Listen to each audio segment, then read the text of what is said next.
하나님 말씀은 잠언 29장입니다.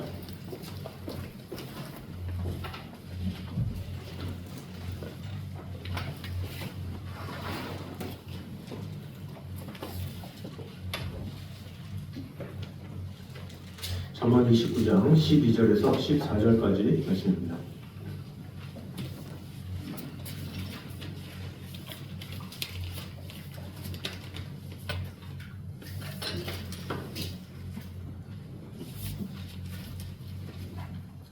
잠언 29장 12절에서 14절까지 말씀입니다. 제가 12절, 여러분 13절, 14절 다 같이 읽도록 하겠습니다. 관원이 거짓말을 들으면 그의 하인들은 다 악하게 되느니라. 가난한 자와 포함한 자가 섭섭하려나 여호와께서는 그 모두의 눈에 빛을 비추시느니라. 다 같이 읽겠습니다. 왕이 가난한 자를 성실히 신원하면 그의 왕위가 영원히 견고하리라. 아멘. 자, 오늘은 의인이 이웃에게 끼치는 행복이라는 주제로 말씀을 나누도록 하겠습니다. 그런데 오늘 구절은 세 구절이기 때문에 세 가지의 제목을 가지고 한 구절 한 구절씩 보도록 하겠습니다. 먼저 귀 기울임의 무게라는 주제로 12절 말씀을 보도록 하겠습니다. 12절 말씀 같이 읽겠습니다. 시작. 관원이 거짓말을 들으면 그의 하인들은 다 악하게 되느니라. 네, 여기 보니까 관원이라 하면 지도자를 말하는 거죠. 그래서 사실 사람은 무엇을 듣느냐에 따라서 생각이 바뀌고 또 생각이 바뀌면 삶이 바뀝니다.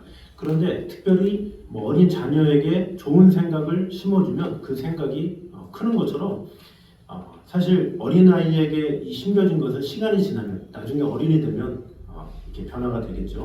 그 영향에 따라서 그것을 끼치는 경우가 있죠.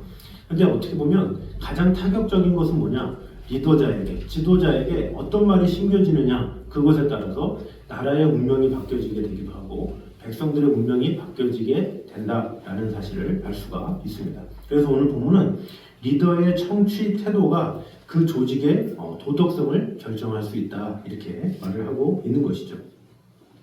그래서 이 거짓의 귀를 기울이면 공동체는 타락할 수밖에 없음을 볼 수가 있죠. 솔로몬 왕 때에 이제 그 다음이 르호보암 왕이죠. 근데 그 르호보암과 여로보암 왕으로 갈리죠. 근데 그 갈리게 된 계기가 뭡니까? 솔로몬의 아들인 르호보암에게 이렇게 왕과 그의 신하들이 이렇게 이야기를 하고 있죠. 나이 많은 신하들이 이렇게 이야기를 합니다. 당신의 아버지보다 심하지 않게 잘해서 백성들의 짐을 덜어줘야 됩니다. 이렇게 이야기를 하고 있죠. 세금을 줄여서 백성들이 고통이 없도록 해주세요. 당신의 아버지는 그 궁을 짓는다고 이 백성들을 힘들게 하고 노역에 이렇게 어려움을 처하게 했습니다. 이제 왕은 그렇게 하시면 안 됩니다. 이렇게 이야기를 했죠.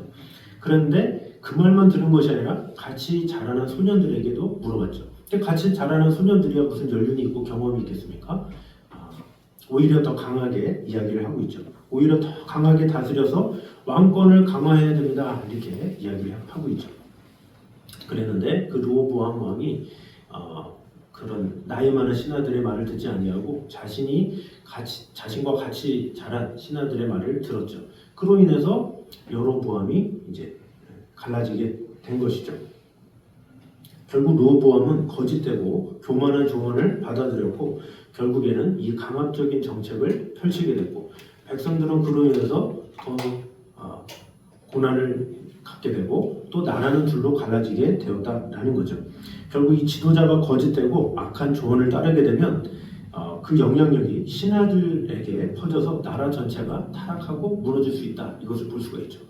또 두 번째 예로는 아합 왕과 또 거짓 신하들이 있습니다. 열왕기상 22장에 나오는데 이스라엘의 이 아합 왕은 이 하나님보다 자기 욕심을 따라서 이 거짓 선지자들의 말을 듣고 길르앗 라못으로 가서 전쟁을 치릅니다.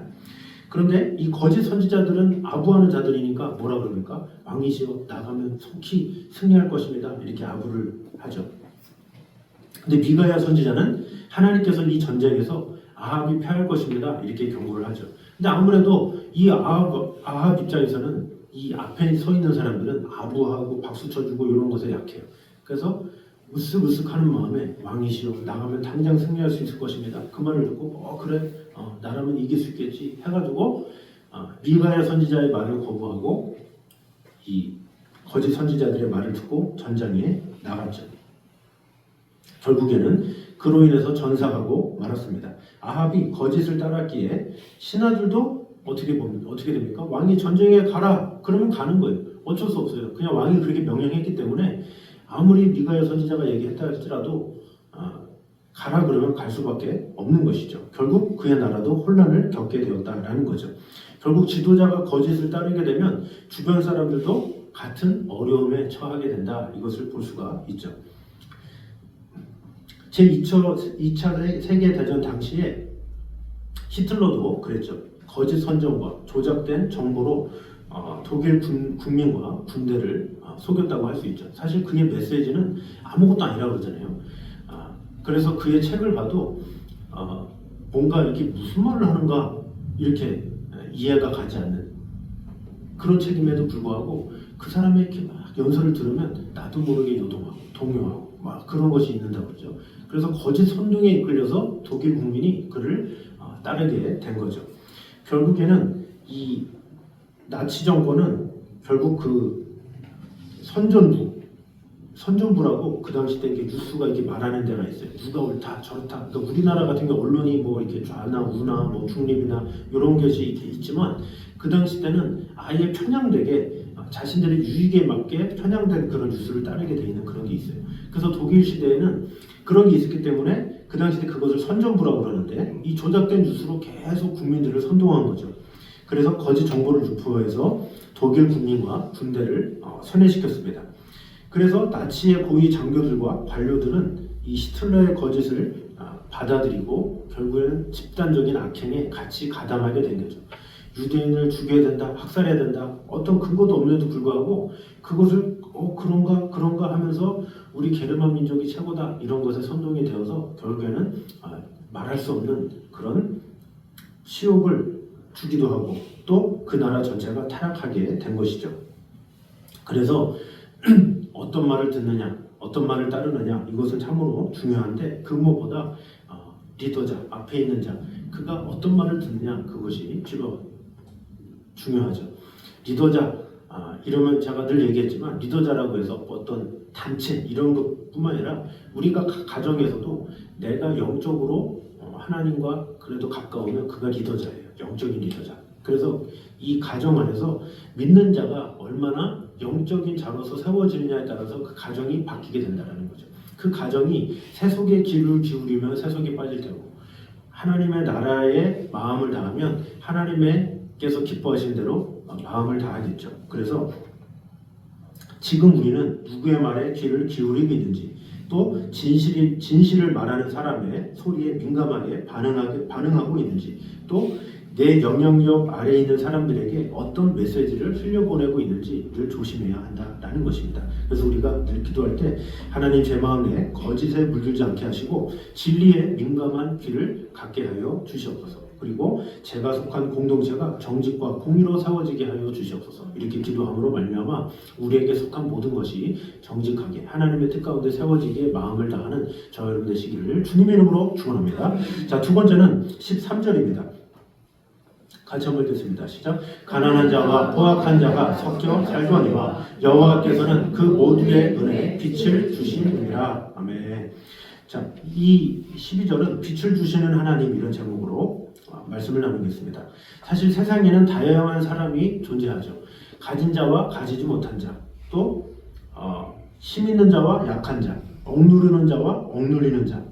그런데 이 성경은 이 둘을 함께 이렇게 두고 있어요. 자, 그래서 하나님은 모두를 살피시죠. 이 사람은 시야가 좁아요. 그래서 당장만 볼 수밖에 없어요. 그래서 지금 당장 자신의 입장에서 판단하는 경우가 있어요. 그 약한 자 입장에서는 하나님 너무하시네.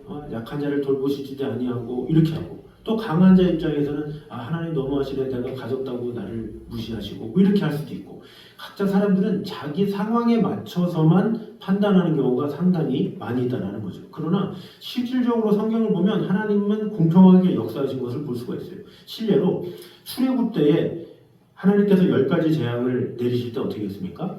애굽에는 심판을 내리시고 이스라엘 백성들은 심판을 안 내렸어요. 그게 뭡니까? 하나님의 심판이 공의롭게 이루어졌다라는 것을 볼 수가 있어요. 하나님을 따르는 자들, 따르지 않는 자들 분명하게 딱 선을 벗어 했다라는 거죠.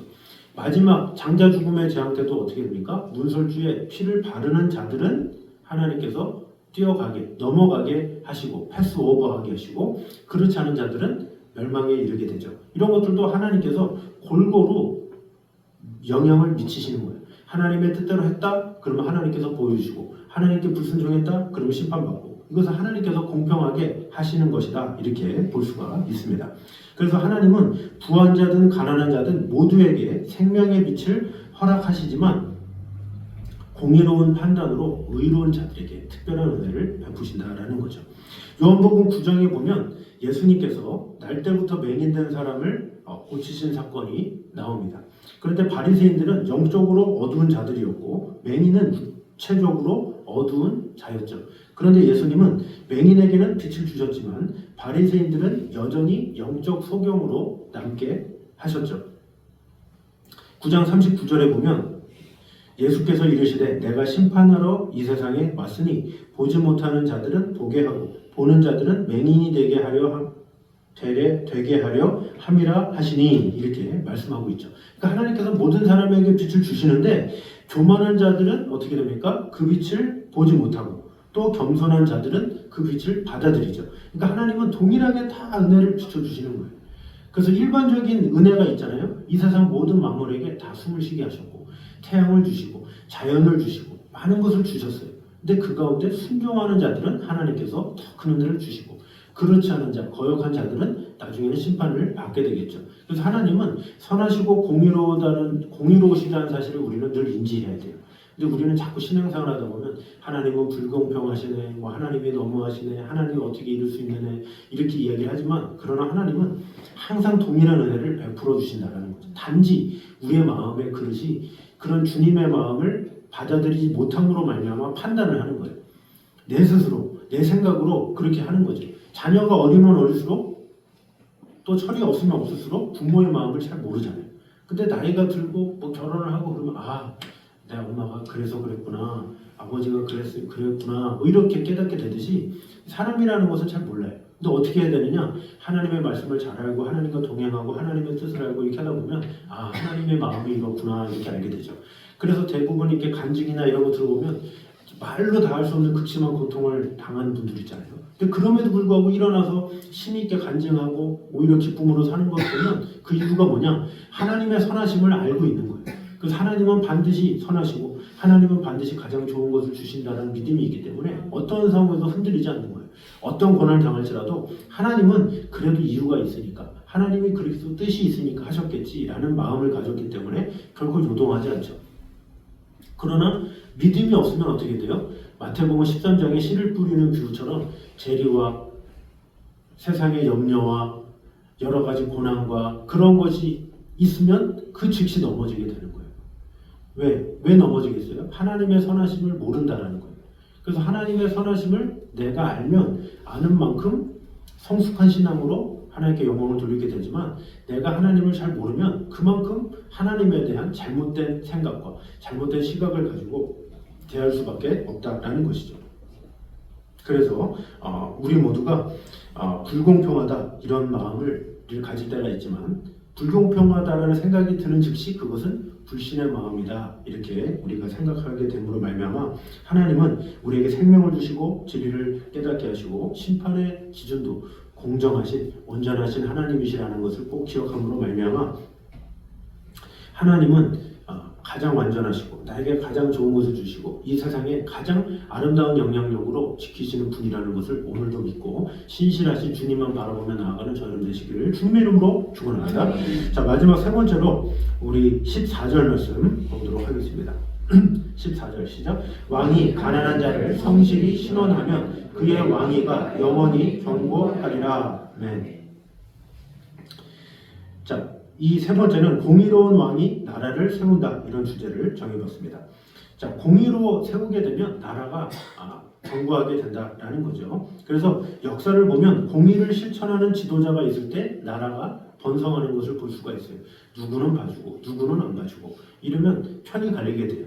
그래서 이 나라에도 예전에는 어느 성을 가졌느냐, 그래서 그 왕의 성에 따라서 관료들이 다 정해지기도 하고, 그 왕이 폐위되고 또 다른 사람이 됐다 그러면 그 사람의 성을 따라서 하는 경우가 많이 있어요. 그런 나라들은 오래 가지 못했어요. 그런데 오히려 두루두루 이렇게 잘 살핀 이런 나라는 든든하고 오히려 세워지는 경우가 많이 있죠. 그래서 우리나라도 뭐 세종대왕 같은 경우가 위대하다 하는 이유가 전부 다 양반들만 쓰임받는 그 시대에 장영실이라는 사람이 노비 출신이었거든요. 근데 노비 출신이었는데 뛰어난 사람이에요. 아주 똑똑한 사람이에요. 그래서 어떻게 되느냐? 야, 네가 저기 명나라 가가지고 너 유학 보내줄게. 그래서 그 장영실을 보냈어요. 가서 배워와라, 해와라. 그러니까 능력이 얼마나 뛰어나요. 그래서 거기 가서 천문학을 배워라 딱 그랬어요. 천문학 책을 달라고 그랬어요. 장영실이 딱 달라고 그랬는데 그 명나라에서 이런 기물이라 절대 줄 수 없다고. 그래가지고 그러면 자료만 보게 해달라고. 그것도 안 된대. 그래서 그 당시 때 그 도서관 같은 데가 있었대요. 그래서 거기 가가지고 그걸 다 어떻게 했냐, 외워온 거야. 다 외워가지고 돌아와가지고 머릿속에 있는 걸 가지고 그림으로 그려가지고 그 장영실이라는 사람이 그 천문학 그것도 만들고 뭐 추구기도 만들고 대단한 사람인 거죠. 이거 엄청난 사람이잖아요. 근데 그런 것에 대해서 그 당시대 조선시대면 왕은 양반이 모든 것을 다 해야지 그 밑에 있는 뭐 하인이나 이런 사람들이 절대 할 수가 없는 거죠. 근데 세종대왕이기 때문에 너 벼슬 줄게, 문무관 줄게 준 거예요. 거기 사람들 어떻게 그럴 수 있냐 그래도 나는 실력으로 다 하기 때문에 필요 없다. 그러면서 그 장영실이 벼슬이 세워져서 어떻게 보면 그곳에서 뭐라 한 사람도 있었지만 그로 인해서 어떻게 돼요? 관직이 없던 사람도 소망이 있구나, 희망이 있구나 이런 것을 하게 되죠. 그렇게 공의롭게 할 때 어떻게 보면 그 나라가 길어진다는 것을 볼 수가 있죠. 자, 성경에는 솔로몬이 그렇게 했죠. 솔로몬이 처음에 지혜를 달라, 듣는 마음을 달라 이렇게 열왕기상에서 이렇게 하나님 앞에 기도를 했죠. 그때 하나님께서 그에게 지혜를 주셨죠. 그 지혜로 말미암아 재판을 하는데 어떻게 돼요? 이 아이가 누구 거냐 뭐 이것 가지고 얘기를 하죠. 자, 그런데 거기서 솔로몬은 한 여인의 음성을 들어줄 줄 알았다는 거죠. 거기 보면 그 재판을 받는 여인들이 결코 잘 사는 여인들이 아니잖아요. 근데 그럼에도 불구하고 솔로몬이 직접 재판했다. 그것만으로도 솔로몬은 어려운 사람, 가난한 사람 이런 사람들을 돌봐주는 공의로운 왕이었구나 이렇게 볼 수가 있죠. 사실 어느 왕이 그렇게 권력을 많이 가진 사람이 한 아이의 엄마의 소원에 대해서 재판을 해줍니까? 그러나 솔로몬에게는 그런 공의로운 마음이 있었기 때문에 그렇게 했다라는 거죠. 하나님께서 지혜를 주셨지만 그 지혜에 합당하게 그는 겸손하게 낮은 자에 처한 사람들부터 돌봐줬다라는 것은 그만큼 하나님께서 그를 사랑하셨고 또 사랑하심을 입었기 때문에 그를 여디디하다 이렇게 부르기도 했죠. 그래서 연약한 자들의 목소리에 기울인 솔로몬을 하나님께서 축복해 주셨죠. 또 열왕기하 22장에 보면 요시야 왕이 나오죠. 하나님의 율법책을 발견했어요. 그래서 나라를 개혁하고 가난한 자들과 백성을 위해서 공의를 실천했습니다. 그래서 자신의 왕위를 지키는 데 마음을 다한 것이 아니라 하나님을 두려워해서 공의를 행하는 것을 선택하죠. 사실 하나님을 두려움으로 하나님 중심으로 하게 되면 어떻게 돼요? 분명히 반대파가 일어나게 돼요. 그 어려움이 말로 다 할 수 없어요. 그러나 그럼에도 불구하고 그는 자기 자리를 지키는 것을 연연해 하지 않았다는 거죠. 하나님의 눈치, 하나님의 마음, 하나님의 생각에 마음을 다했다는 것을 볼 수가 있어요. 자, 그래서 예전에 우리가 보면 왕이면 뭐든지 다 할 수 있다 이렇게 생각하지만 실제로 그렇지가 않아요. 역사적으로 보면 이 왕이 무엇인가 한다 그래도 그 신하들이 아니다고 막 반대하고 그러면 어쩔 수 없어요. 그냥 할 수밖에 없어. 그런 상황에 처할 수밖에 없어요. 그래서 대개 왕들은 여러 가지 많은 고민에 이렇게 빠지게 된다라고 해요. 내가 결정하면 내 마음대로 한다? 이것은 잘못 알고 있는 거지. 실제로 이 왕들도 이 신하의 눈치를 보고 그 신하들의 말에 따라서 이렇게 하는 경우가 상당히 많이 있죠. 아까 말한 그 뭐 세종대왕도 장영실에 대해서 벼슬을 딱 줬다 그러는데 그 벼슬 또 오품을 줬는데 신하들이 하도 그러니까 그래 그럼 상품 줄게 이런 식으로 낮춰줬다 그러죠. 왜냐 구설충을 해야 되니까 한글을 세워서 해야 된다고 그러는데 신하들이 하도 반대를 해가지고 그걸 마음대로 못했다 그러잖아요. 그래서 오늘날에 뭐 한글날에 이것은 세종대왕이 만든 게 아니라 집현전의 학자가 만들었다 그러는데 실제로는 집현전의 학자들이 안 만들었다 그러잖아요. 거기에 집현전의 우두머리가 최만리라는 사람인데 그 사람이 끝까지 세종대왕이 한글을 짓는데 끝까지 말렸어요. 뜯어 말지 계속 안 된다. 명나라에 눈치가 있지 어떻게 할 수가 있느냐. 계속 그래가지고 세종이 눈치 보면서 혼자 영광을 그 아들 데리고 이게 맞냐 안 맞냐 이렇게 하면서 결국에는 이게 혼자 이렇게 한다고 하잖아요. 이제 그런 게 뭐냐 왕이지만 마음대로 이렇게 할 수가 없는 거예요. 요시야 왕도 마찬가지예요. 이 당시 때 옛날이지만 아무리 이 당시에 백성들이나 이런 사람들이 이럽시다 저럽시다 막 그러면 왕은 어쩔 수 없는 거예요. 그래서 특별히 내가 이것을 어떤 정치로 인해서 어떤 상황으로 인해서 자신의 입지를 분명하게 하느냐 이것이 가장 중요한 요소예요. 왜냐? 이 자존심을 제대로 세워야 자신 뒤에 세습이 제대로 이루어지게 되기 때문에 그렇죠.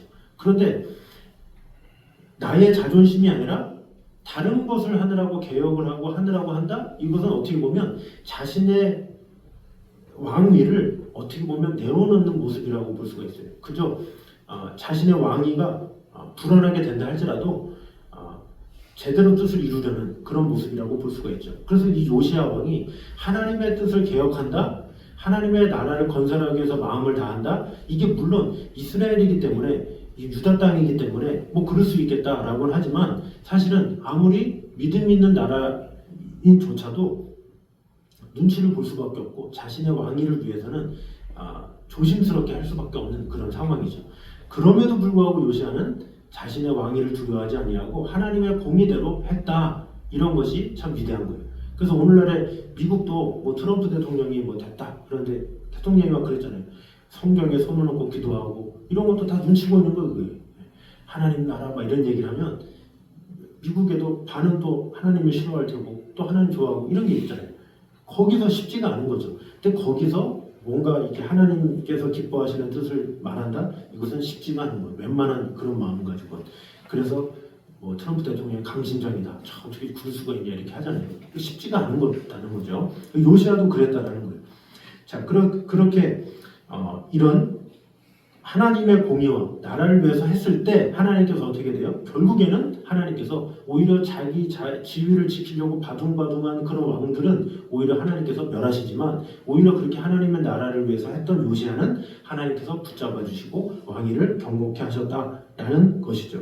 그래서 이 공의는 하나님의 왕국을 세우는 기초다라는 것을 우리는 알아야 합니다. 그래서 오늘 말씀은 가난한 자의 송사를 성실히 신원하는 왕이 견고한 나라를 세운다라는 것이죠. 그래서 우리 주위에도 우리 주의 영혼들을 향해서도 동일하게 사랑하고 또 협력하고 연약한 자의 목소리에 귀를 기울일 줄 아는 것, 하나님 앞에 정직한 삶을 사는 것, 이것은 참으로 중요한 일이다라는 것입니다. 그래서 우리가 기도할 때도 주여 제가 어디를 있든지 공의를 실천하고 또 연약한 자들의 목소리를 듣고 하나님의 뜻을 따르는 삶을 살게 하여 주시옵소서. 이렇게 간구함으로 하나님 중심으로 사람들의 눈치를 따라 움직이는 자가 아니라 하나님의 뜻에 따라 공의를 행하는 데 마음을 다하는 저를 되시기를 주님의 이름으로 축원합니다. 기도하겠습니다. 하나님 감사합니다. 우리와 늘 언제나 함께 하시는 주님, 지켜주시는 주님, 돌봐주시는 주님, 하나님의 은혜와 사랑이 우리 안에 가득 임하게 하여 주시옵소서. 아버지 하나님, 관원이 거짓말을 들으면 그의 하인들은 다 악하게 된다라고 하였습니다. 리더의 정치 태도가 곧 조직의 도덕성을 결정할 수 있음을 오늘 보게 되었습니다. 우리 또한 각 가정에서 어떤 말을 듣느냐에 따라서 우리 가정이 어떤 영향력을 끼친다라는 것을 꼭 깨달음으로 말미암아 내가 먼저 하나님 말씀을 중심으로 하나님의 뜻 가운데 거하는 성도들이 되게 하여 주시옵소서. 또한 하나님은 모든 자에게 공평하게 은혜를 주시는 분이심을 오늘 보게 되었습니다. 어떠한 상황이든지 하나님은 공의로우시고 하나님은 완전하시고 하나님은 나에게 가장 좋은 것을 주신다라는 그런 믿음을 가지는 그런 신앙을 가지게 하여 주시옵소서. 그러함으로 말미암아 우리의 눈에도 주님의 비춤을 받아서 사람을 볼 때 외모로 판단하지 아니하고 하나님의 형상으로 존중하며 나아가는 성도들이 되게 하여 주시옵소서. 또한 공의로운 왕이 나라를 세운다라는 것을 오늘 보게 되었습니다. 이와 같이 우리 또한 어디에든지 공의를 실천하며 연약한 자들의 목소리를 들을 줄 알고 하나님의 뜻을 따르는 그런 삶을 살아가게 하여 주시옵소서.